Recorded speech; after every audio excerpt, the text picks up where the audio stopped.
سلام علیکم و رحمت الله و برکاته. بینندگان عزیز، مخلصان کانال سوال و جواب را همراه شما ادامه می دهیم و شروع میکنیم به پاسخ سوال ها. از سوال هایی که پیشتر خواهرها فرستاده بودن یا سوال هایی که امروز بود شروع میکنیم. حاضر.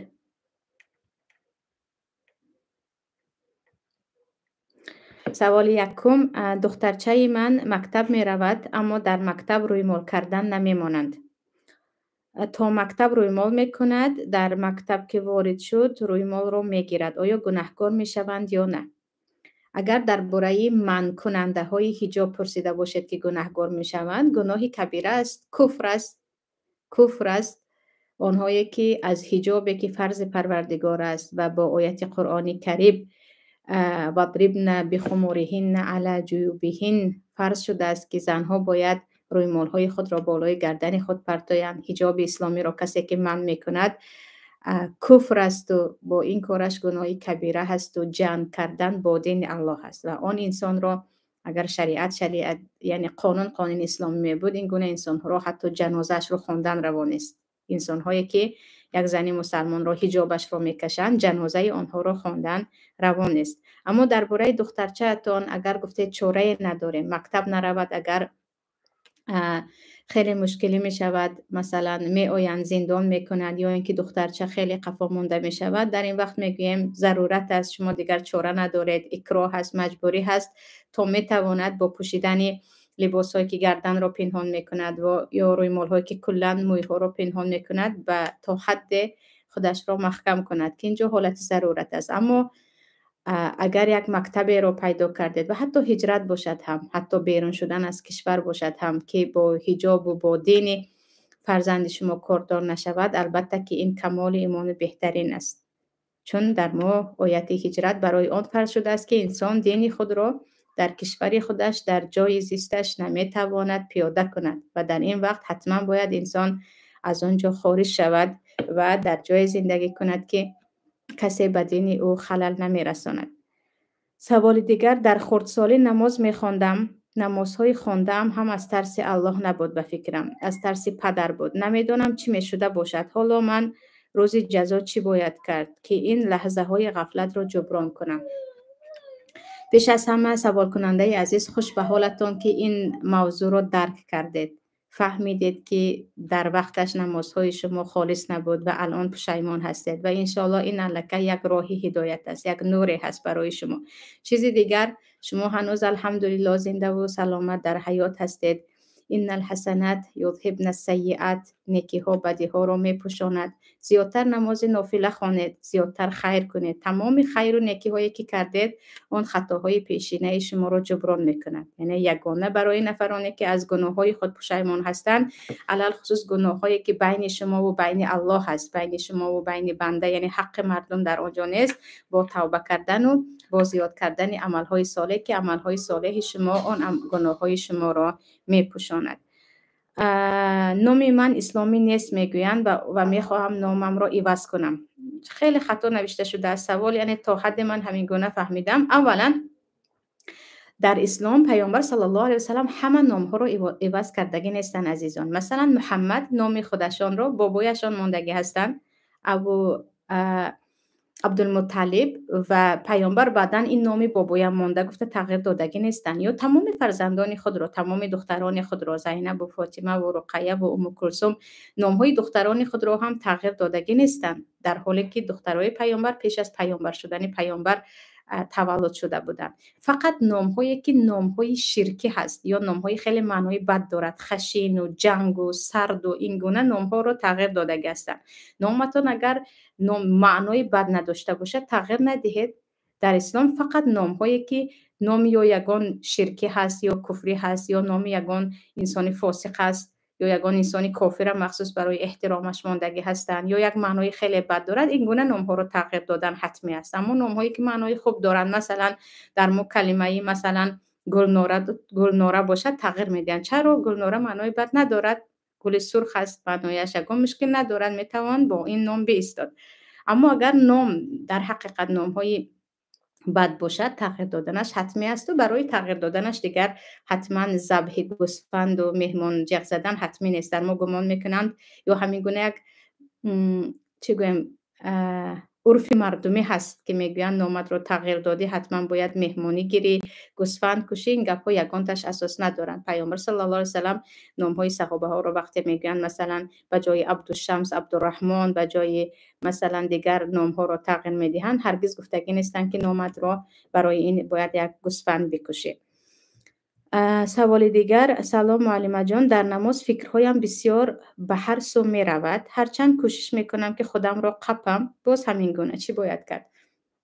خواهرم، در ما حدیث در صحیح مسلم است، پیامبر صلی الله علیه و سلم میگویند شیطانی هست با نام خنزب که او یعنی کاری میکرده او دور کردن انسان در نماز از نمازش است. یعنی وقتی که شما به نماز الله اکبر شروع میکنید، او می آید و یک فکرهایی رو به شما می آورد که شما اصلا در آن هرگز به آن فکرها نیستید. یعنی فقط کار وظیفه این شیطان در نماز پریشان کردن فکر شما است. در این وقت اعوذ بالله من الشیطان الرجیم گوید، در کجای نماز نباشید هم به طرف چپتان 3 بار صف کنید، دیگر آن می رود.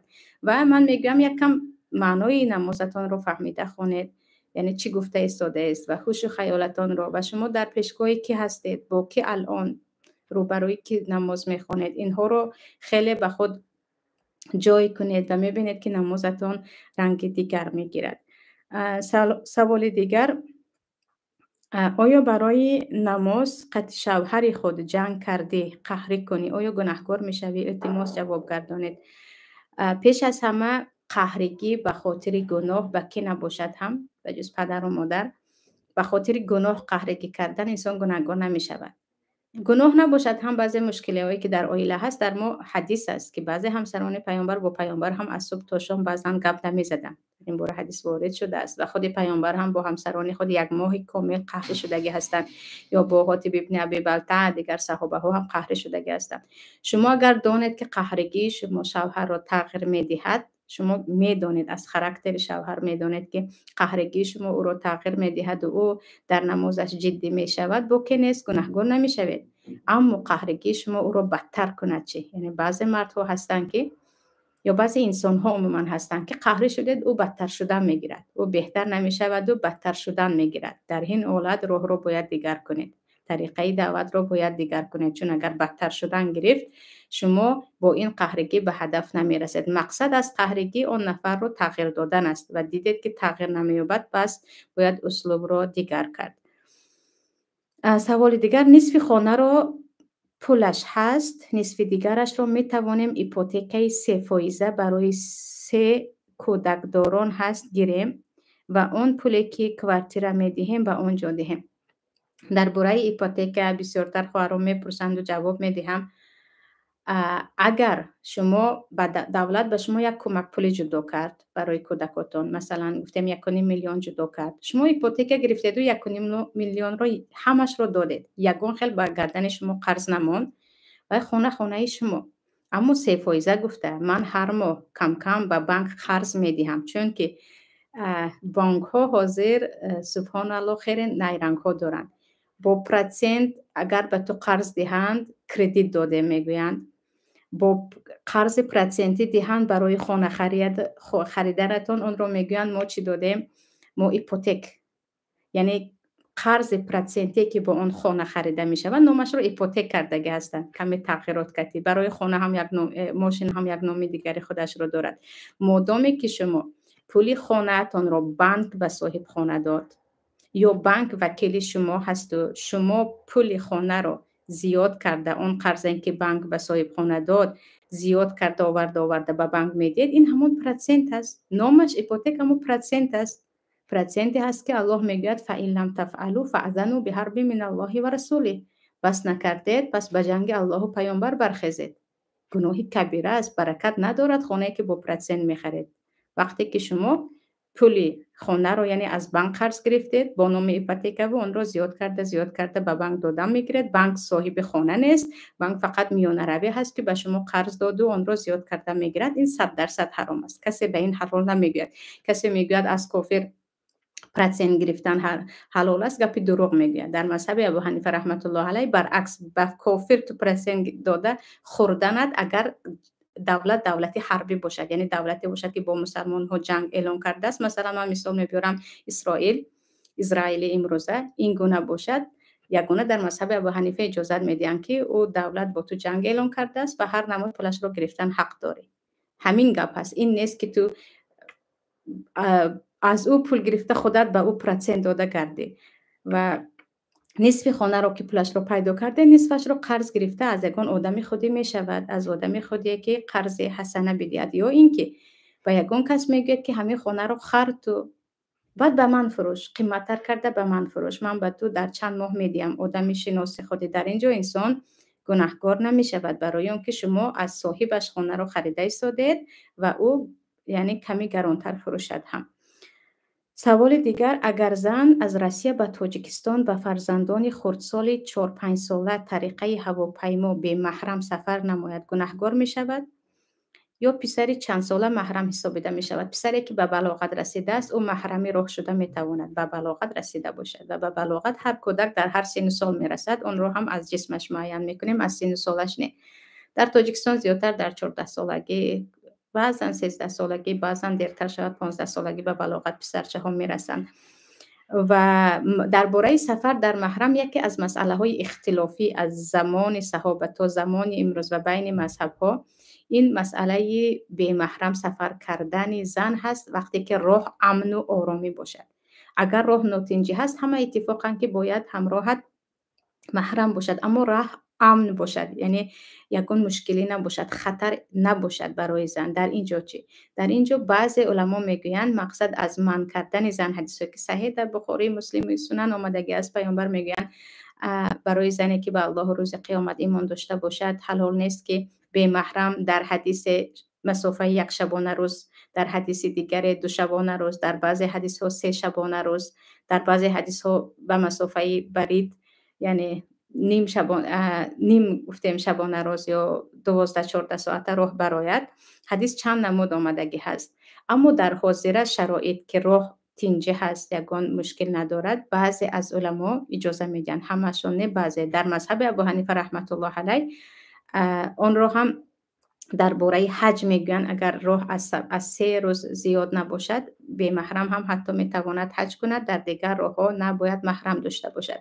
برای همین و باز میدونیم که مثلا در حدیث ها 1 شبانه روز و 2 شبانه روز آمدگی هست، حاضر ما در 2 ساعت یا 3 ساعت با هواپیما می آییم. برای همین زیادی از علما، لجنه فتوای علمای مصر هم خطا نکنم در زمان حاضر چون راه امان هست، اگر محرم اجازه دهد، محرم زن اجازه دهد، به محرم میتواند زن سفر کند، چون سفر 2-3 ساعته هست و اون هم خیلی گفتم راه خیلی امان است، مثل پیشتره خطر نیست. اما اگر خطر باشد چی؟ در راه شاید اگر خطر رخ دهد، در این وقت حتما باید محرم داشته باشد.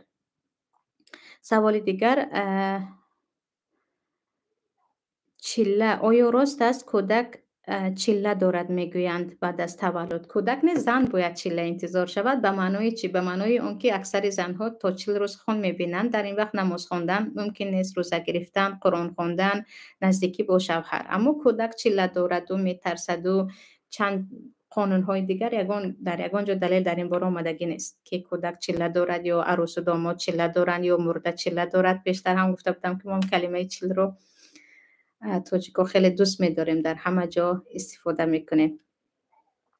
سوال دیگر، برای سیوم است که می نویسم، خواهش میکنم جواب دهید. اگر زن در خوابش با شوهر خود هم خوابگی کند بر او غسل حتمی می شود؟ اگر بعد از بیداری تره را ببیند یا نمی احساس کند در بدنش غسل فرض می شود؟ درباره‌اش حدیث صحیح است. سوال دیگر، شوهری که با سبب جنگ و جنجال با اپه و مادرش داشته بعد در نیتش جدا شدن با همسرش داشته باشد و در سر قهر جنگش زنش را 1000 طلاق کردم گوید، همین چند طلاق حساب می شود؟ در نزد جمهور علما 3 طلاق حساب می شود و یگان راه یکجا شدن را اینها ندارند، با هم دیگر حرام هستند. بعضی از قول هست بعضی از علمای هستند که میگویند اگر خیلی مرد پشیمان باشد یک طلاق میافتد. خیلی کمی از علما که مسئله خیلی وسیع و هر دو طرف هم دلیل رو دارند. سوال دیگر، مرا خشتومنم میزدن، عجب چرا اجازه میدید خشتومن شما رو بزند؟ خواهران عزیز، کسایی که میگوید مرا هیورم میزند، خشتومنم میزند، قین سینگلم میزند، نمیدونم ینگه هم میزند، آخر اجازه ندید شما رو بزند. از خود دفاع کنید. نباید این گونه انسان ترسو باشد. به خاطر دو روزه حیات نباید نه زن نه مرد به کسی اجازه دهد که شما رو بزند. از خود دفاع کنید، برآمده روید، چاره بجویید. هیچ کس حق ندارد بعد از به بلاغت رسیدن و سن سالتان کلان شدن. خیر گفتیم پدر چیزی دیگر است، شوهر چیزی دیگر است. بعضا برای تعذیب دخترش یا همسرش میزند، اما خشتومن و قین سینگل و نمیدونم ینگه و اینها وقت شما رو میزند، اینجا ترسوگی شما هست که انسان وقت ترسو شد دیگر هرچی به سرش میآید. در دوامش میگویند مرا خشتومنم میزدن که عجب برا رفت، پسرم رو زن میدی هم میگویند. پسرشون میگوید که من از خدا میترسم. پسرشون همراه خودش به روسیه برد و پسرش میگوید که جوابش رو ته، اگر تو به وی پول روان میکنی یا زنگ میزنی شیرم رو نمیبخشم. راستی من پیش از شوهر کردن کار کرده برای خود زر و زیور طلا خریدم. خشتومنم میگوید که اگر در فکر زندگیش باشد میفروشد. اینجا مشکلی شوهرتان است، شوهری که هنوز کودک است. مادامی که او درباره زنش با مادرش درست صحبت کرده نمیتواند، تو دخالت نکن، من کی خواهم پول میفرستم، او زنی من است، من خیلی که بابای تو مادرمی، یعنی تو به من حق داری او هم حق دارد، این گپا رو وقتی گفته نمیتواند. شما با یک کودک ازدواج کردید که حالتون خیلی بد است. در تاجیکستان سطر من است، دانشگاه رفتن خواندند گناهکار میشویم یا نه؟ من درباره سطر من بودن در اول جواب دادم. به دانشگاه هم رابطه دارد، به مکتب هم رابطه دارد آن جواب من. سوال دیگر، من قرآن را به تجوید میخواندم و فهمیدم که به تجوید معنای کلمه دیگر میشود. میخواهم تجوید را یاد گیرم و من چی مصلحت میدهید؟ استادی نیست که درس گیرم. عزیزم، استاد به خانه تان نمیآید. برای استاد باید شما حرکت کنید، جایش باید سفر کنید. بخبر هستیم در سوره کهف است حضرت موسی با اون که پیامبر هستند از پی خضر چندین روزه مسافه را می آیند که خضر به من درس بده و اون هم در 2-3 سوال هایی که بی صبری کردن خضر دیگر از پیششون می رانند. باز موسی با سر خم تو حق هستی گویان می روند. من استاد نیافتم بهانه نمی شود. ما در عصر زندگی داریم که دیگر خیلی که به اینجا خط نوشتن رو یاد گرفتید، استاد هم پیدا کرده می توانید از پی استاد شوید. هرگز استاد خود از خود در شما رو کوبیده بیا درصد می دهم نمیگوید. سوال دیگر، اپا جان به سوالم جواب گردانید. التماس نکنید، هم انشاءالله به سوال ها جواب میگردانم. در روسیه زندگی میکنیم و نه حاجتخانه در یک جا. بسم الله گویم یا نه؟ عزیزان همین مسئله رو خیلی زیاد میپرسن. بسم الله گفتن پیش از طهارت این سنت است. یکی نگفتید شما طهارتتون درست است، یکی بادلتون گفتید هم مشکلی ندارد. یکی اگر حاجتخانه و نه یک جایه باشد و یگان نجاست در اطرافتان است با زبان گویید هم مشکل ندارد. این مسئله نیست که اینقدر به خود سخت گیرید و چیکار کنم گویان حیران شوید. گفتید هم نگفتید هم انشالله باکی ندارد. سوال دیگر، استاد جان عزیز میخواستم از شما پرسم، زنک 4 و یا 5 ماهه حامله دار بود و در اوزی او را گفتند که کودکت ناسالم است. در پشت سرش چیزی دارد و پایهایش با هم چسبیدن. بهتر است که او را گرفته ابورت کنی. او به گفته دکتران کرده است. حاضر حیران است که گناهکار شدم یا نه؟ البته گناهکار شد. 4 یا 5 ماهه و کودک زنده است، سلامت است. کودک بعد از 4 ماه و 10 روزگی، بعد از 4 ماهگی گویم و او روح میدمد. او الکی انسانی سالم است. این مادر یک انسان زنده هست، سالم نه، انسان زنده هست. این مادر تو کسلی گفت و یک کودک رو که الکی جان دارد می جنبد رفت و کشت. البته به این آدم کشی هست، گناه کردی.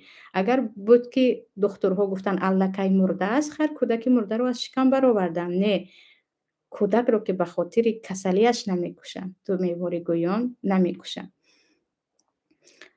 سوال دیگر، مرا در 15 سال یک بار سراغ نکرد، حالی من 21 ساله، بعد 15 سال 2 سال کم. نفهمیدم من. سوال آمیخته باشد، اگر جواب داده نمیتوانم. استاد جان میخواستم پرسم آیا بعد از همخوابگی کودک رو شیر دادن گناه هست یا نه؟ یگان مشکل ندارد. بعد از همخوابگی خوراک خوردید، با کسی سلام دادید و کودک شیر دادید، برای این یگان دلیل آمدگی است. در مو آمدگی نه. در مو برعکس حدیثی صحیح هست. پیامبر صلی الله علیه و سلم بعد از همخوابگی بعضا غسل نکرده سلام میدادن یا خوراک میخوردن، یا به ابو هریره وقتی که با پیامبر سلام نمیدهند که من جنوب هستم، پیامبر میگویند سبحان الله، مسلمان نجاست نمی شود. ممکن نیست که در وقت جنوب بودن سلام دهی. فقط قرآن خواندن عموما ممکن نیست، نماز خواندن ممکن نیست، مسجد در آمدن ممکن نیست، اما دیگر شیر دادن و خوردن و پختن مادامی که نماز دیر نمی شود یگان ممکن نیست. دروغ است کسی میگوید گناه کبیره است یا چیزی دیگر. سوال دیگر، استادای عزیز، من چیزی پرسیدنی هم، همین یک آدم از من خفه شده است، من از او عذر پرسیدم، عذر مرا قبول نکرد، در این حالت به من گناه نوشته می شود؟ اینجا رابطه دارد به کدام گناه؟ یعنی آسان نیست که یک کس را تا حد خفه کنید بعدا انتظار باشید که با عذر شما و شما را ببخشد. ببینید در سوره یوسف وقتی برادران حضرت یوسف پشیمون میشوند و عذر میپرسند، یعقوب بس زودی نمیبخشند، میگن سوف استغفر لکم ربی، بعدا من به شما طلب آمرزش میکنم، یعنی حاضر نه، چند وقت آنها رو نمیبخشند. بعضا یعنی خیلی میخواهیم که زود ما رو بخشد، در حالی که سالها به آن نفر ما اذیت رسانیدیم. اما مثلا بعضی گناهایی هست که در حقیقت انسان زود بخشیده نمیتواند، اما در عموم بخشایندگی این نشانه بزرگی است، چون در ما ولیعفو ولیصفحوا آیت قرآن کریم است که یکدیگر رو ببخشید و همدیگر رو، یعنی گناه همدیگر رو فراموش کنید، پروردگار دوست می‌دارد بخشندگان را. سوال دیگر، بعد چیزی دیگر اینجا باید بگویم که بعضی گناه ها هست که جبران میخواهد، یعنی مال کسی رو گرفتی باید آن رو برده دهی، کسی رو تهمت کردی و شرمنده کردی، حتما به مردم بگویی که من دروغگو من هستم، این من هستم که او رو شرمنده کردم. همین که یعنی یک نفر رو زندگیش رو تماما نابود کرده، بعداً با یک عذر پرسیدن انتظار بخشش بودن هم درست نیست. اما آیا ببخشیم؟ البته ببخشید که شما چه هستید، وقتی بخشید الله بخشندگان را دوست می دارد.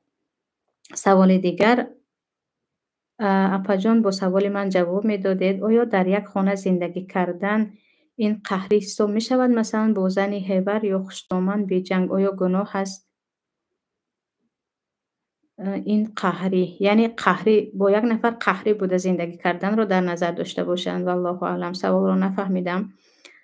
درباره ابورت گفتید که پیامبر اکرم گفتن که باید خانبه ها دهید. آیا آن زنکای حامله بوده آنها 2 یا 3 ماه حامله دار بودن یا 4-5 ماه؟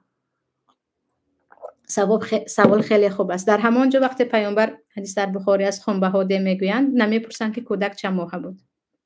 کودک چند ماه بود گفته نمیپرسند. برای همین علمایی که میگویند در همه وقت ابورت کردن گناه کبیره هست، از همین دلیل میگیرند که پیامبر خانبه ها رو نپرسیدن که چند ماه هست و در نزد جمهور علما وقتی کودک کسی رو افتانیدید چند روزه باشد هم چند ماه باشد هم شما خانبه هایش رو میدید، چون پیامبر معین نکردن که 1-4 ماه هست یا 2 ماه هست یا چه حالت دارد. معلمه جان، سوال ما در مدرسیه از برای دکومنت نداریم، در کوارتیر bez registrație نمیمونن استادن، برای همون 1000 روبل میتین موهش به участковой. همین چی میگویند پورده میدروید؟ درستی که نفهمیدم سوال این خواهرم. کاش سوال ها رو درست می نویسید خواهر، که من بسیار گپ ها رو نفهمیده استادم. سوال دیگر، اپا جان من در یک ماه 2 مراتبه کسل زنانه می شوم 10-12 روز از سبب سپرال، اما شوهرم میگوید نمازت را خوان، من چیکار کنم؟ مابینش چند وقت است؟ اگر مابینش از 13-14 روز گذرد 14 روز گذرد، اگر در این وقت شما 2 بار حیض می شوید عادی هست. نه گفتید که مابینش 14 روز نیست، در این وقت در حقیقت این کسلی هست. شما پیش از سپرال چند روز حیض می دیدید اون رو حساب میکنید و فقط اون وقت نماز نمیخونید. دیگری وای خون باشد هم طهارت کرده نماز رو خواندن میگیرید که این رو میگوییم ما استحاضه. اگر مادر شوهرم از ما راضی نباشد آیا ما درست میکنیم که خوشبختانه زندگی میکنیم؟ چرا راضی نیست؟ این رو باید دانیم. اگر شما ظلم میکنید به مادر شوهر، در این وقت دعای بدی مادر مظلوم میگیرد، هم شما رو هم شوهرتان رو. در این وقت شما در حقیقت گناهگار میشوید اگر شما ظلم به او میکنید. یعنی ظلم هر نمود کتی هست، یا تنها میمونید یا بعضا به او در کار دو نه از پیش نمیشوید یا بیمار است یا چیزی دیگر. اما نه یک انسان عادی است که همیشه از همه ناراضی هست. بعضی انسان ها هستن از خودشون هم دائم ناراضی، از دخترشون هم ناراضی، از مادرشون هم ناراضی. یک انسانی بیمار میگویم که از همه ناراضی، در این وقت چه گناهگار نمیشه، چون انسان از هیچ کس هرگز راضی نیست. یا بعضی ها هستن که هم ظلم میکنن هم میگن ناراضی، هم خودشان ظالمان هم میگن من ناراضیم. در این وقت نارضایتی و به جای کار نمی رود. اما در حقیقت وقتی شما در حق او ظلم میکنید، در حقیقت حقوق او همچون مادر پایمال می شود، دعای بدی مادر علل خصوص در وقت مظلومیش 100% میگیرد. اپا جان خدا از شما راضی باشد. برای چی من یک خیل وقت دلم سیاهی زیاد می رود؟ باور کنید حتی فرزندان به من نمی فورند. التماس به سوالم جواب دید. اگر یگان این حالت شود در همه انسان می شود. یکی دلتان سیاه می شود، یکی به یاد غم‌های گذشته و وسوسه شیطان می شود. یگان شود. اما اگر دائمی این حالت شود، پس یگان گناه‌های پنهانی دارد که خودتان بیخبرید. و من اعرض عن ذکر فان له معیشة ضنکا میگوید الله. وقتی که شما از ذکر من روی گردانیدید، یعنی از دین من روی گردانیدید، گویم از امرهای من روی گردانیدید، برای شما یک زندگی تاریک نصیب می شود. شما با دل تاریک، با زندگی تاریک، هزار صاحب قصر و ماشین باشید هم زندگی میکنید. اگر دائمی دلتان تاریک است، پس در خود گفتگو کنید که حتما یگان گناههای پنهانی دارید، یا اینکه در نمازها سستید، یا اینکه ذکر الله نمیکنید و یادتان به دنیا زیاد می رود. اما یک این حالت می شود. گفته در همه یک می شود، در همه انسان ها یک می شود. یکی خرسندی خود از خودتون بخبرید، یکی خفگی خودتون بخبرید. سوال دیگر. اپا جان من زن هستم، لیچینی گرفتم، سویچه هم هست، 2 وقت میمونم نماز خونم. البته درست است، سویچه یکون چیزی نجس نیست. شما طهارت کنید، غسل هم فرض نمی شود، نمازتان رو خواندن گیرید. سوال. من هفته گذشته سوال دادم که من مادرم رو یاردم میکنم اما شوهرم رو نگفته. شما گفتید که من باید قطعی مادر شوهرم او رو فهمانم، لیکن از شوهر من نه مادرش نمیفهمد. در این وقت یاردم کردن گیرید اما از پول خودتون. وقتی که شوهر نمیفهمد یاردم کنید، اما از پول شوهر نه، از پول خودتون. از پول خودتون شما یاردم کنید. یکون چیزتون رو فروشید، یک راهش رو یابید. از یکون کس بعضا قرض گیرید، به خاطر مادر قرض گیرید، گناهگار نمیشوید. مادامی که شوهر هیچ اجازه نمیدید یکون چیزتون رو فروشید، یکون رو، یا حتی تهدید کنید که فلان چیزم رو میفروشم چون دیگر علاج ندارم. اما به مادر حتما باید کمک کرد وقتی او محتاج است. پسابی که به خودم و فرزندانم از دولت میگیرم و ذخیره میکنم برای خانه خریدن، زکاتش رو دادن در کار است. هر پولی که به نصاب رسید، خب برای خانه خریدن پس انداز میکنید، خب برای آینده وقتی به نصاب رسید، یعنی به 85 گرم طلا برابر شد، شما از آن زکات میدهید. در یک سال یک بار 2.5% را زکات میدهید. این مسئله اتفاقی است. یعنی برای خرید خانه جمع کردی، برای توی شدن، برای حج رفتن، مهم یک سال در تو استاد، تو زکاتش را میدهید. ما در روسیه قرار داریم، در اینجا سپیرت نمی فروشند. از عرق برای اکال و چرب کردن استفاده بریم، گناهکار نمی شویم. باز میگویند در خانه که عرق باشد فرشته نمی درآید. همین خیلی است عجب از همین سوال عزیزان. ما بعد از داخل شدن به اتحاد شوروی دیگر عادت کردیم مثل روس‌ها به همه چیز سپیرت استفاده کنیم. به الله قسم در بیمارستان های عموما از سپیرت استفاده نشدن رو من به چشمم دیدگی هستم. عموما سپیرت رو استفاده نبردن رو. و میگوین عرق رو برای تمپراتور استفاده میبریم، برای میکروب. دیگر چیز برای میکروب وجود ندارد مگر چیزی نجس است، حرام است، در خانه نگه ندارید. سپیرت تا جای میدونم 2 نمودش هست. یک نمودش برای دارو فقط استفاده میبرن که تقریبا او زهر است، هیچ برای مصرفی استفاده نمیکنن. یک نمودش مخصوص برای مصرفی که 100% حرام است.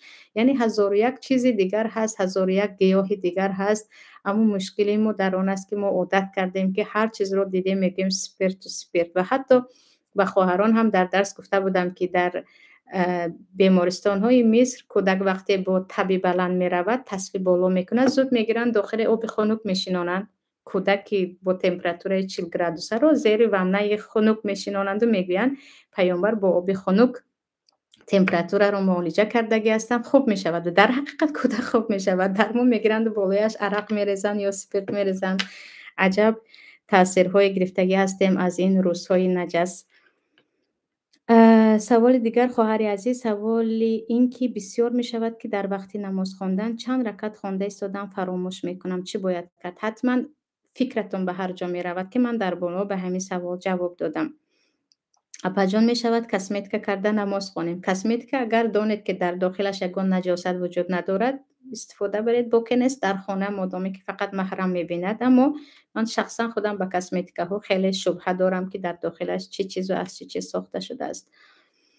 استاذه من از شوهرم جدا شدگی خواستم ارزوی زیارت خانه خدا رو دارم. می توانم از پول پسابی همچون قرض گیرم و به حج روم چون کودکم خورده است حالا امکانی کار کردن ندارم. می توانید انشاءالله مادامی که شما میگوید من همین پول رو آورده بعداً میمونم، برای اونکه عزیزان پول پسابی برای کودک است، برای عائله است، اون رو همش رو صرف کرده بعداً کودک اگر کم بودی کشد پدر و مادر گناهکار میشوید، چون که امانت کودک رو گرفتید و به خود صرف کردید. برای عائله و پیشروی عائله چیز دیگر، اما برای خودتان شخصا صرف کردید گناهکار میشوید و کودک هم امانت خود رو دارد. در سوره نساء الله میگوید و این آنستم منهم رشدا فادفعوا الیهم اموالهم. وقتی در کودکان شما رشد رو، رشیدی رو، یعنی در با پول معامله کردن رو دانستید، پولشون رو به دستشان دهید. خواهی یتیمتون باشد، خواهی فرزندتون باشد، وقتی میدونید که پول رو دادید اسراف نمیکند. برای همین فرزند هم پول شخصی خودش رو دارد. سوال دیگر،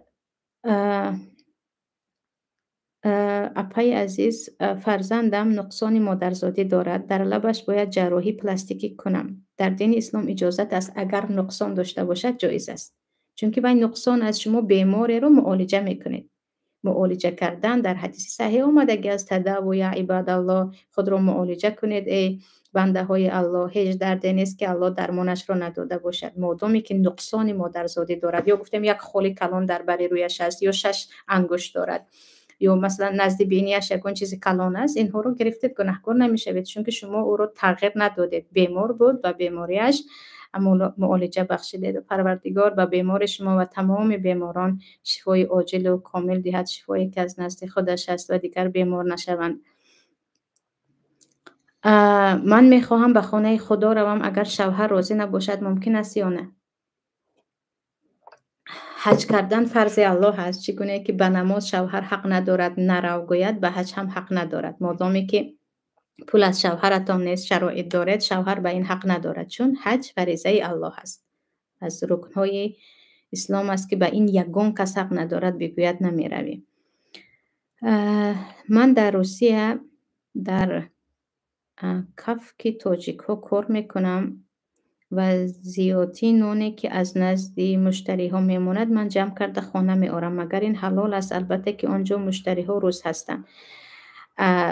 روزها اگر با یگان چیزی حرام نان را نخورند و این نان حلال است، البته از صاحب آشخانه پرسیده گیرید، چون که شاید صاحب آشخانه راضی نیست و به دیگر جا میخواد استفاده برد. اما روزهایی که میدونید با یگان چیزی حرام و نان را آمیخته کرده خوردن، با دست چرکین رسیدن، در این وقت اون نان ها را به حیوان داده می شود، نباید خورید. اما گفتید که نه، در جایی که ما خوراک میخوریم همش حلال است، یگان چیزی خوراک میپزیم همش حلال است، یگان چیزی حرام وجود ندارد، او که ندارد، فقط اجازه پرسید از صاحب آشخانه.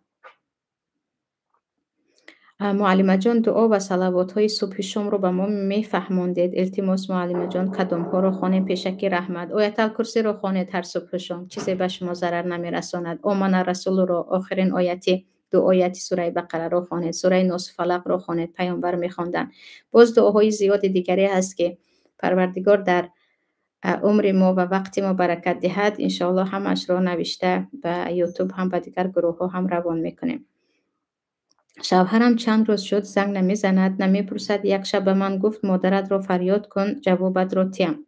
مادرم خواب بود، گفت سحر پدرت رو زنگ میزنم، جوابت رو میتیم. من به همه این کارهایش صبر کردم. من شوهرم رو نقض میبینم و برای الله صبر میکنم که آخرتم رو آباد کنم. عجب، شوهری که شما رو نمیخواهد و شما صبر میکنید، به آخرت چی رابطه داشته باشد؟ من چیکار کنم آپا جان؟ به من توصیه دید. من میگم خودتان رو اینقدر زیر پا نکنید. مادامی که یک مرد شما رو نمیخواهد، شما او رو به دست آورده جنت رو به دست گرفته نمیتوانید. از پای زندگیش میشود شما هم، یعنی این گونه خود رو بیچاره و زار و یعنی گدای محبت یک مرد کردن برای زن مسلمان درست نیست. اگر گفتید او مرا دوست می‌دارد، با من زندگی کردن می‌خواهد، در سر عصبیش این گپ رو گفت، زندگی کنید، صبر کنید. در عصبانیت همه مردها میگویند مادرت رو چه طلاق رو میدیم، گفته همه میگویند. اما گفتید که او مرا نمی‌خواهد، دیدن نمی‌خواهد. او تصمیمش از من جدا شدن است و من صبر میکنم که آخرت را بیاورم. این گونه صبر و آخرت وجود ندارد. برای خودتون شاید صبر کنید، اما در هیچ جا گفتگی نیست که شوهرت تو رو هیچ نمیخواهد و تو صبر کنید تو جنت میروی. در نماز کدام سوره ها رو خواندن بهتر است؟ همه سوره ها رو خوانده می شود. در نماز یگان سوره مخصوص نیست، فقط اینکه با تدبر آرام بخوانید، شتاب نخوانید و حداقل نیم صحیفه خوانید. یعنی سبح اسم ربک الاعلی و امرات و نصفش و این گونه خوانید. فقط در نمازهای سنت، مثلا سنتی بامداد، نماز سنتی شام، پیامبر صلی الله علیه و سلم سوره های کوتاه می‌خواندند. مثلا سوره ببخشید قل یا ایها الکافرون و قل هو الله احد و اینها. اما در نمازهای فریضه کم کم سوره های دراز خوانید. این سنت است و ثوابش هم زیاد است. نمازهای پیشتر قضا کردگی را کدام وقت خوانیم ممکن است؟ بعد از پیشین می شود و در مختصر قدوری هم هست خواهران عزیز. در مذهب ابو حنیفه رحمت الله علیه هم نمازهای قضایی را همیشه خوانده می توانید، همه وقت. در مذهب ابو حنیفه رحمت الله علیه در 3 حالتی که مکروه است، یعنی بعد از بامداد تا آفتاب برآمدن و پیشین و بعد از تا شام ممکن نیست. اما در عموم چون قرض گردنتان است، شما قضایی را همیشه خوانده می توانید.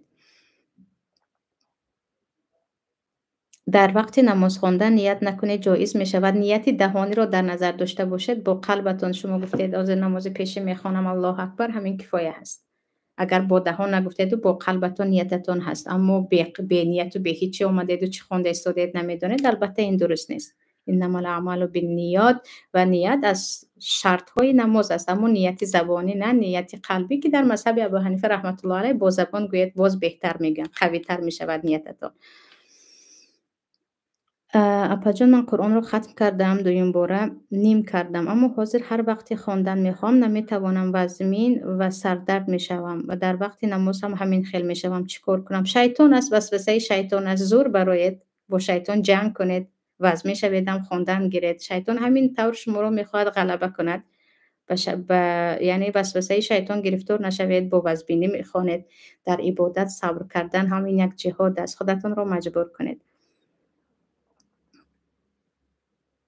اپا جان، زنی که یک حیض می‌بیند و 3 روز دیگر بعد از 3 روز یا 7 روز دیگر پی در پی می‌بیند، چیکار باید کند؟ همش رو باید حساب کرد. 1 روز ندید و 2 روز ندید و 4 روز دیگر دید، همش برابر حیض حساب می‌شود.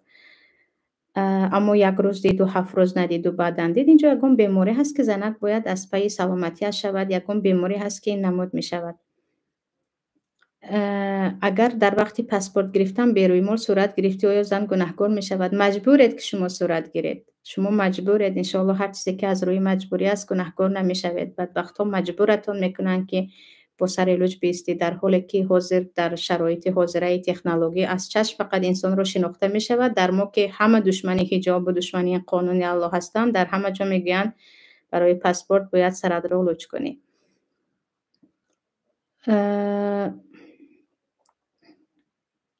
اپا جان میگویند زنی بی شوهر خیرش قبول نمی شود. درباره همین کمی معلومات میدادد. گپ دروغ محض است. باز یک گپ دروغ بالای زنها هست. حضرت عایشه تمام خیرشان بعد از مرگ پیامبر بود. شوهر نداشتند. تمام همسران پیامبر 1 دینار به خانهشان میافتاد تا بیگاه میبردند و صدقه میکردند. کسی که شوهر ندارد خیرش قبول نیست، این گپ دروغ است. کسی که قرض دار است نباید خیر کند و اول قرضهایش را دهد. دادر شوهرم قطعی قهریم 6 سال می شود. من گناهکارم، وی مرا دشنام میداد. برای همین دادر شوهرتون یک مرد نامحرم است برای شما. برای او گپ نزدید و زنید باکی نیست، اما او صله رحم شوهرتان است، صله رحم برادر شوهرتان است. برای آنکه صله رحم آنها دور نشود، بهتر است سلام علیک رو فقط در جایش بدارید.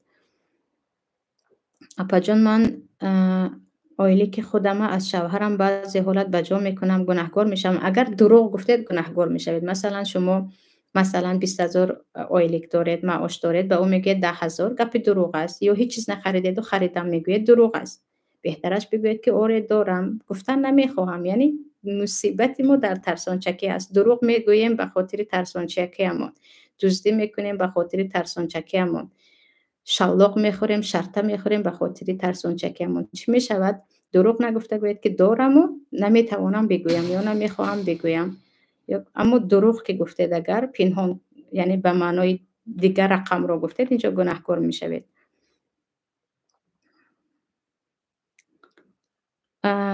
می تواند مادر شوهر خود را مادر گوید صدا کند یا پدر شوهر را؟ برای احترام با که ندارد. برای احترام پدر و مادر گفتنی کی نباشد. هم پدر جان در زیاد کشورها، در همین ایران همسایه هم خطا نکنم، یکان زنی کلانسال را مادر جان گفته صحبت میکنن یا پدر جان گفته. برای احترام باشد انشاءالله گناهکار نمیشوید. استاذه خواهر من روس است و دین اسلام نمیداند. چند بار میفهمانم قبول نمیکنم. من چیکار کنم؟ وقتی که چند بار گفتید و قبول نکرد، و خواهر شما هست، صله رحم رو پیوست دارید و شما با او معامله رو کنده نکنید. یعنی کافر باشد هم وقتی خواهر تو، برادر تو، پدر تو، مادر تو است، او صله رحم تو است، با آنها خش و تواری رو قطع نکنید و تو میتوانید با اخلاقتان، با مناسبتتان به او نشان دهید که اسلام چگونه دین است. اپا جان ما میتوانیم در آخر نماز فرضی بعد از صلوات ها دعا کنیم با زبان عربی و بعد سلام دهیم. بعد از صلوات ها فقط اللهم اغفر لی گفتن نه، دیگر دعاهای زیادی هست که پیامبر میگفتن، مثل اللهم انی اعوذ بک من عذاب فی النار و عذاب فی القبر و دیگر دعاها. کدام دعا را کنید، هم چقدر کنید هم درست است و این گناهکار نمیشوید، خطاکار نیستید و انشاءالله دعاهایتان اجابت باشد. اپا جان شوهرم کم کم می نوشد. شکر خدا من زن نماز خوانم، وجدانم نمیخواهد خواب رفت و خیز کنم. در نزد خدا من گناهکارم. مادامی که مست است، از عقل بیگانه است، نجس هم هست، چیزی نجس خوردگی است، گناهکار نمیشوید. معلمه جان سوره اعلی رو ترجمه میکردید، میگویند خانه در وقتی حامله داری تا 3 ماهگی کودک بچه میشود. گپ دروغ است. سوره اعلی سبح اسم ربک الاعلی تقریبا نیم صحیفه است. اون رو تفسیر کردن 1 ساعت کامل وقت میگیرد یا زیادتر. حاضر همش رو نمیتوانم، اما اینکه اگر خواندی پسر میشد است گپ دروغ است. پسر و دختر به دست پروردگار است که به کی خواهد میدهد با حکمت خودش. اما 1 سوره رو خوانی حتما پسر یا دختر میشود، گپ دروغ است. سوال دیگر، در بیمارخانه خواب کرده بودم و هیچ کس در آنجا نماز نمیگذاشت. خواه سطردار باشن خواه بی سطر. مرا نیز نخوان میگفتن، اینجا حلال نیست میگفتن. من میخواندم و سپیرت را با سلفیتکه پاک میکردم. کار خوب میکردید. واتقوا الله ما استطعتم، از الله به قدر توان خود عبادت و اطاعت کنید. شما به قدر توان خود نمازتان را خواندید، کارتان 100% درست است، انشاءالله اجرتان را میگیرید. دروغ است کسی که میگوید وقتی که جا چرکین است نماز نخوان. در همه حالت ها انسان باید نمازش را به قدر توانش نگاه کرده انجام دهد. درباره ویتیلینی پرسیدن که در این باره در سوال و جواب های پیشتر من چندین بار جواب داده هستم، میتوانید به یوتیوب هم نگاه کنید. معلمه جان درباره ازدواج جوانان از روی شریعت یک نوار میکردید. انشاءالله الان نصیب کرده باشد در فکرش هستم، علل خصوص بعد از اینکه چند خواهرها یک نکاح نو یافتگی هستند. من خودم رو به تو بخشیدم گویان زنی کس شدن و این چیزها. انشاءالله دربارهش توی شرعی اسلامی چگونه باید باشد، نکاحی حلال اسلامی چگونه است، الله نصیب کرده باشد به نزدیکی نوار میکنیم. خواهر و دادرم اگر در عائله ما یگان گپ و کار شود، مثلا یگان خرسندی یا خفگی به من نمی رسانند. عموما میگویند که تو شوهر کرده تمام، تو به گپ و کار خانه شریک نیستی. این کار درست است؟ همه میدونند که کار نادرست است، اما اهمیت ندهید.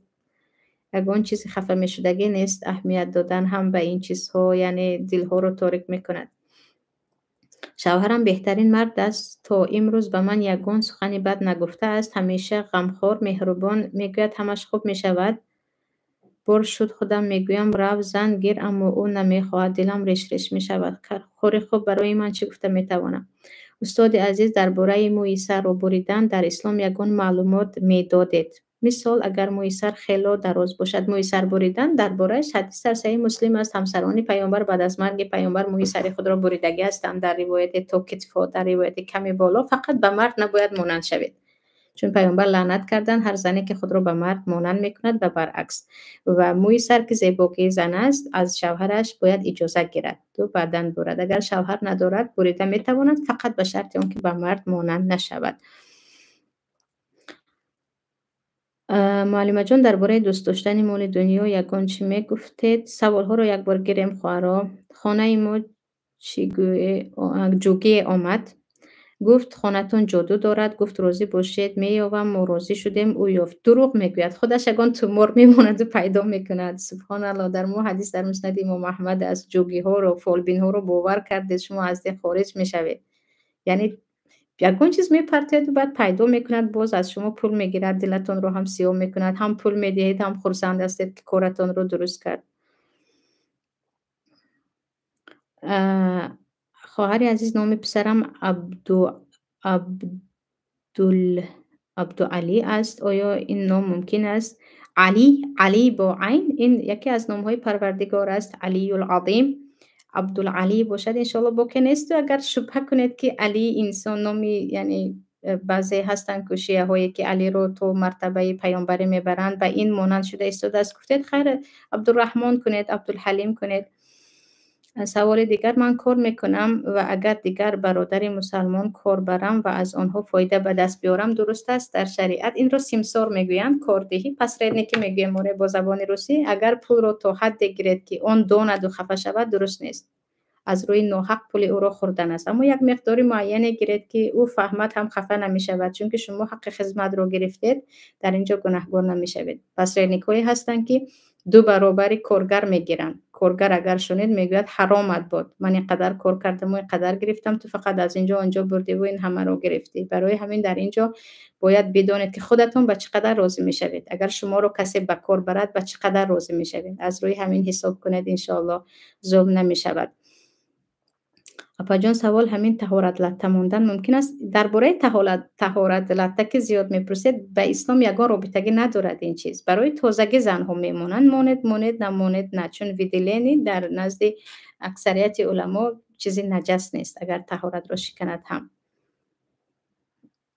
سطر عورت کردنی هستم، شوهرم راضی نیستن، چیکار کنم؟ در این باره من پیشتر گفته بودم که سطر عورت فرض پروردگار است. به این نه شوهر، نه پدر، نه مادر، نه دیگر و دیگرش یگان کس حق ندارد نکن گوید. شما برعکس او باید بکنید. اگر هزار غضب کند هم داد و فغان کند هم، برای آنکه شما فرض الله رو کرده ایستادید، به این اجرتون رو میگیرید. یگان کس در دنیا حق ندارد اون چیزی که الله فرض کرده است بگوید نکن.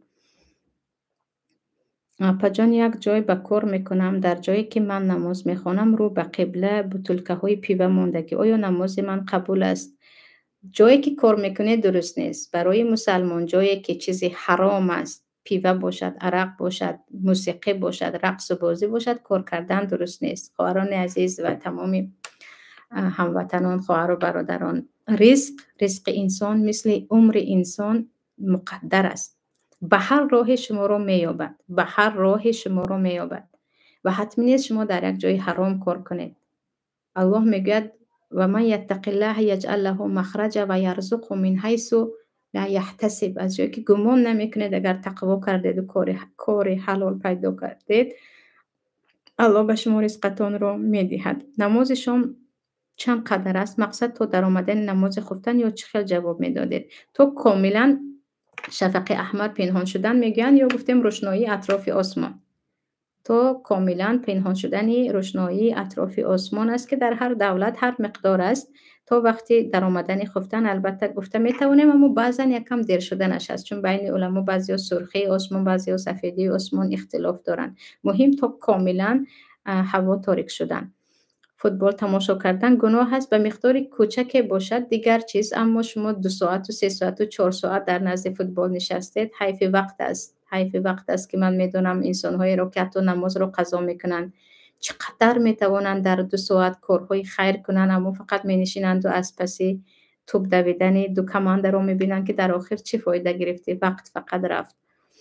و خطا نکنم آثار علی ابن ابی طالب رو خوانده بودم، وقتی میبینن که مثل شاخمات دو طایفه با هم بازی کرده میستند، نرد نبود، یک بازی بود که دو طرف بازی میکردن، میگوین ما هذه الاصنام التي انتم لها عاکفون، این چه بت‌هایی هست که شما در نزد آن نشسته عبادت میکنید، یعنی تا حد سخت میرسن که مثل بت پرستا نشسته اینجا چیکار کرده ایستادید. برای همین سپورت هم تا حد فایده دار است، اما بعضا از حد گذشت اسراف وقت و اسراف عمر می شود.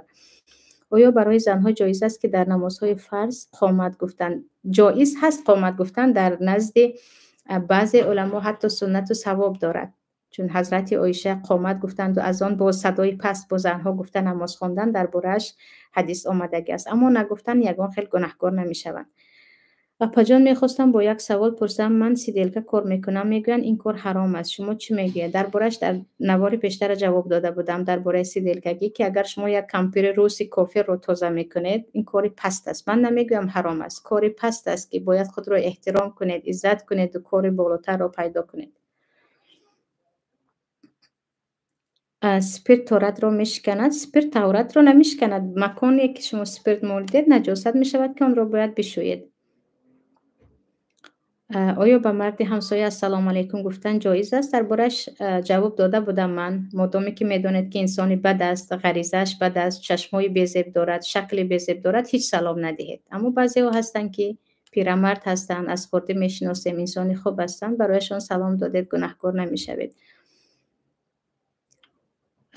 من در روسیه کار میکنم، یعنی از پشت دیگر نفر کار فایده به دست آورم درست است؟ مثلا یکی کار میکنم من به وی مزدش رو دهم، ماندهش رو از خود. او کارگر شما هست، او کارگر شما هست، یعنی یا که باز همون چی رو در نظر دارید؟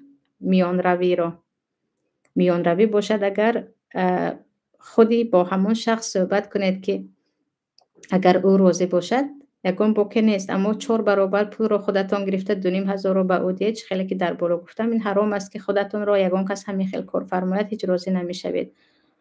درباره خواب چیزی نمیگویم، فقط پیشتر هم گفته بودم که خوابی بد از طرف شیطان است، این رو به کسی هم نمیگوید و دیگر پیش از خواب با طهارت و دعا گفته خواب می روید. اگر خوابی بد دیدید به کسی نمیگوید، وسوسه شیطان است، به اون اهمیت دادید، هر شب خوابی بد میبینید و بازیچه شیطان میشوید. اپا جان داروی خراب شوی رو خوردن گناهکار میشوی؟ پیشکی رحمت، دارو خوردن برای خراب شوی انشالله گناهکار نمیشوید، اما داروهایی هستن که یک مقدار خرابتان میکنن بعدن 10 برابر فربه میکنن، کرمانل نمیگن چیزی میگن، برای همین بهترش روزه است، برای خراب شوی هم ثواب میگیرید هم خراب میشوید و چیزهای ضررناک رو ترک کردن است. خراب فربگی اساسا میدونیم که از پرخوری میشود. سوالی که درباره جنابت من جواب داده بودم. اپا جان من میخوام برای شوهرم پیش برم معده سیلیکون جراحت کنم، گناهکار میشوید، گناه کبیره است، این تغییر خلق الله است. پیامبر موی چسبانیدن رو برای زن اجازه نمیدن، حدیث در بخاری است. کاری که شما میکنید تغییر خلق الله است، برای شوهر باشد هم این گناه کبیره است. عروس میتواند سرش رو خم کرده سلام دهد؟ عروس سلام دادنش برای حتی برای پادشاه هم سرخم کردن درست نیست. پیامبر برای خودشون سرخم کردن رو اجازه دادگی نیستن. حدیث در ترمذی از صحابه وقتی میپرسن که باید در وقت سلام تعظیم کنین، پیامبر میگن نه، یعنی این تعظیم فقط برای الله هست، این کار پست است، یعنی اشاره مثلا احترام چیز دیگر، اما تو رکوع خم شدن این باید برای الله باشد، برای یگان انسان این کار درست نیست، برای یگان انسان، نه پدر نه مادر. عجیبش این است که برای عرقخورها هم بعضیا میکنن، رقاصه رقص کنان میآید، خواهر سطپوش اونجا برای او تعظیم میکند تا نصف. سبحان الله. زن میتواند در سرتراشخانه مردان کار کند؟ در روسیه چه خیلی سرتراش شده کار کند یا اینکه چی میگیم ما فراش شده؟ اگر تازه کنک باشد اونجا هم کاری که خیلی که گفتم فقط مردها و یک تا خودش باشد کاری درست نیست، کاری پست است، اما از یک جهت با نامحرم ها در یک جا تنها ماندن است. اما سرتراش باشد این عموما ممکن است که به یک مرد نامحرم دست میزنید. سوال دیگر، طلاقت دادم نمیخوام قطعی تو زندگی کنم گفتنی بود، بعد 12 روز گشته آمد. ای امام پرسیدیم، گفت نکاح شما شکستگی نیست است، زندگی کنید. طلاقت دادم گفتگی باشد و امامی که گپ زدگی است گپی دروغ زده است. مادامی که طلاقت دادم گفتیم مسئله اتفاقی هست، شما یک طلاق افتادگی است، اما بعد از یک طلاق زندگی را دوام داده می توانید. من فرزنددار نمیشوم، یک دخترچه رو کلان کردم، من نمیخوام که وی فهمد که وی فرزندی خوانده است. این درست است؟ درست نیست، دروغ است و هر یک انسان باید پدر و مادر اصلی خودش رو شناسد. و فرزند که بودنی او رو نگفتن این درست نیست. ادعوهم لآبائهم، الله میگوید فرزندان رو با نام پدرشان صدا کنید. تو فرزندی فلانی هستی، بگید بگذار انسان فرزندی که است آن رو شناسد. و اگر این را شما درست کرده گفتید، طرزی که من تو رو گرفتم مثل مادرت هستم، برعکس اگر درست کرده گفتید و از شما خرسند می شود و خفه نمی شود. پیامبر رو خوب دیدم، میگه من درباره خوب ها تعویل خوب نمی کنم. خواهرها یا شنوندگان، بینندگان، معلمه جان، من خودم قرآن میخوانم، نماز شاگردم دارم، درس میدیم. شوهرم در کراسنبیل کار میکند. من گناهکار میشوم. کراسنبیل چی باشد؟ من دربارش چیزی که نمیدونم، چیزی گفته نمیتوانم. اگر مرد نخواهد از زنش جدا شدن، یعنی طلاق دادن، به خاطر مادرش طلاق دهد. طلاق رواست، یعنی مادر مجبور میکند که زند رو طلاق ده، التماس جواب دید. اگر طلاق گفته باشد و طلاق است، اگر به گردنت کرد مانند، بعد از این میگوی مجبور بودم. اما مادر طلاقش راته گفته تو طلاق دادی، یک طلاق داده باشی یک طلاق می افتد. مجبوری حالتی است که تو رو میکشند، از ترس کشتن تو میگویی طلاق دادم، که در این وقت در نزد جمهور علما این اجبار است، اکراه است و طلاق نمی افتد. مرد با زنش چگونه نماز میخواند؟ مثل جماعت. مرد در پیش می ایستد، عائله‌اش در قفا می ایستد. جماعت شده می توانند. معلمه جان، قاشهایم را رست و شافکه کردم 2 سال پیش برای شوهرم. آمدم پشیمانم، آیا خدا می بخشد مرا؟ توبه کنید. دیگر من نمیگم الله نمی بخشدتان، وعده الله هست که آنهایی که صادقانه توبه میکنند ان الله یغفر الذنوب جمیعا می بخشد. صادقانه توبه کنید. سوال دیگر، خواهر جان التماس به سوال جواب دهید. شوهرم من را 2 بار طلاقم را داد، ما با نکاح کردیم، بالای قهرشم درست از زندگیمان. 2 بار اگر طلاق داده باشد، شما یک جا شده می توانید الطلاق مرتين میگوید الله، فامساکم بمعروف او تسریح باحسان. شما تا 2 بار طلاق داده زنتان را برگردانیده می توانید، اما یک بار دیگر شوهرتان طلاق گفت، دیگر هرگز یک جا شده نمی توانید، اگر 1000 کس شما را نکاح کند هم. برای همین در این وقت باید خیلی احتیاط شد. شوهرم رو دوست نمیدارم، گناهکار میشوم، 3 فرزند دارم. همین گونه آثار بود. بار زنی وقتی به یعنی شوهر شکایت میکند که زنم مرا دوست نمیدارد، حضرت عمر به اون زن میگویند نه همه خانه ها با عشق محبت پایدار است. یعنی نه همه خانه ها خیلی همدیگه با هم عاشق هستید، به خاطر فرزند زندگی میکنید، به خاطر احترام یکدیگر، یا به خاطر اون که همین زندگیتون رو قبول دارید. اما دوست نمیدارم گفته به شوهر نمیگویید. در همین حالت دروغ گفتن جایز است. دوست نداری هم دوست میدارم گفتن، بی‌زیب باشد هم زیبا گفتن، برای ارتباط عائله رو داشتن دروغ گفتن جایز است. اما نه همه خانه ها پر از عشق و عشقی هستند. معلمه جان، آیا زر و زیور ممکن است برای زنها؟ زر و زیور همسران پیامبر داشتند، دختران پیامبر داشتند. به کوچه فقط ممکن است، به کوچه ممکن است، در خانه در نزد محرم ها جایز است. من 5 فرزند دارم. یک دخترچه‌ام 50% یا 50% بدنش سوختگی است. پدرش ما را پرت داد با یک زن روسمان. من بعد 1 سال به الیمین دادم، 3-4 ماه الیمین سپارید، ولی دینار نه. من گناهکارم. چرا گناهکار میشوید وقتی که حق کودکان را از آن یک نامرد رویانیدید؟ و این گناهکار نمیشوید. درباره دروغ دوست داشتن گفتم. آخرین سوال عزیزان. اپا جان، من یک مادری زخم‌های خونروی بچه‌دار دارم. یک روز نماز میخونم، یک روز کسل. چیکار کنم؟ خواندن گیرم. خواندن گیرید. تیمم کرده خوانید. اگر طهارت کرده نمیتوانید خواهر جان، تیمم کرده خوانید. امام مالک تمام عمرشان بعد از بیماری، یعنی چند سال آخری عمرشان، همیشه پیشاب رفته میستاد از ایشان. امام شافعی هم حتی خونرو شده بودن، اینها بیمار بودن. حتی امام مالک به نماز جمعه نمی رفتن به خاطر آن بیماری که داشتند و میگفتن میترسم مسجد رو نجاست کنم. برای همین هر چی بیمار باشید هم نمازتون رو خوانید، ثوابش رو میگیرید و انشاءالله به برکت نمازتون پروردگار شفا بدهد. عزیزان اینجا سوالای زیادی دیگر هم هست، ولی چون مدت 1 ساعت میتوانم همراه شما در سوال جواب باشم، شما را به الله یگانه میسپارم. الله نصیب کرده باشد هفته دیگر باز همراه شما هستیم و با دیگر سوال ها تا حد امکان پاسخ خواهم گفت. خیلی که پیشتر هم گفتم خطاکه در اینجا بود، از خود من و از طرف شیطان بود. هر چیز درست بود از طرف پروردگار یگانه بود. الله نگهبانتان باشد. سلام علیکم و رحمت الله و برکاته.